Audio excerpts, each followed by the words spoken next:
Assalamualaikum warahmatullahi wabarakatuh.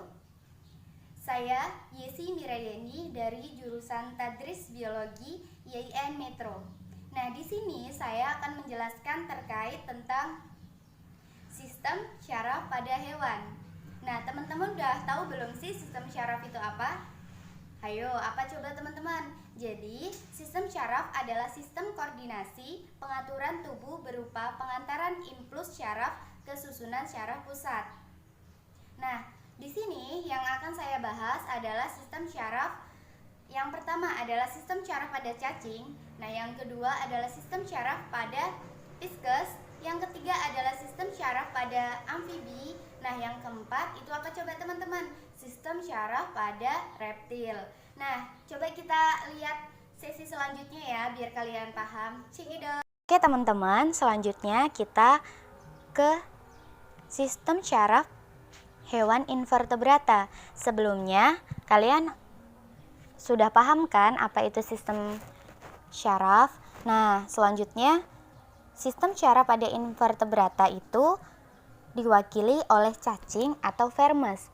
Di sini kita dapat melihat pada cacing atau vermes ini sudah memiliki otak teman-teman. Nah, otak ini sebagai sistem syaraf pusat. Kemudian cacing atau vermes ini memiliki syaraf ventral yang panjang. Dan dia juga ini memiliki ganglion teman-teman. Ganglion ini merupakan komponen syaraf tepi yang dibentuk oleh perpanjangan dari sel-sel ganglion ini. Nah, sel-sel dalam ganglion ini akan membentuk suatu sistem syaraf yang disebut dengan sistem syaraf tali.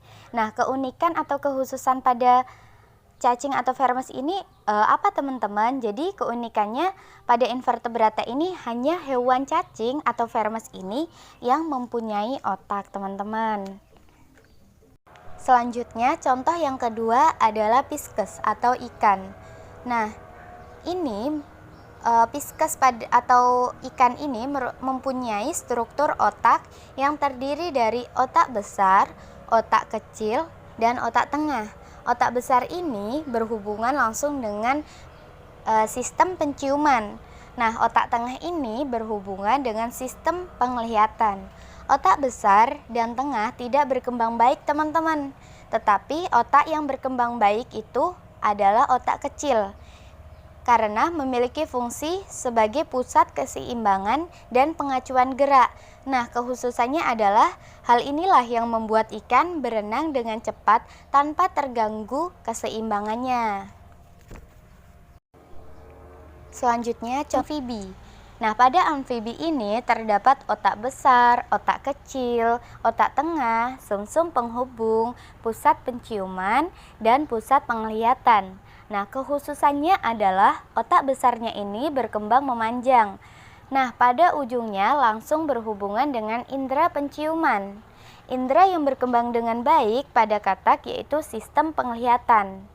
Nah, sedangkan serabut-serabut saraf yang berasal dari sela-sela ruas tulang belakang ini membentuk suatu sistem syaraf yang disebut dengan syaraf tepi.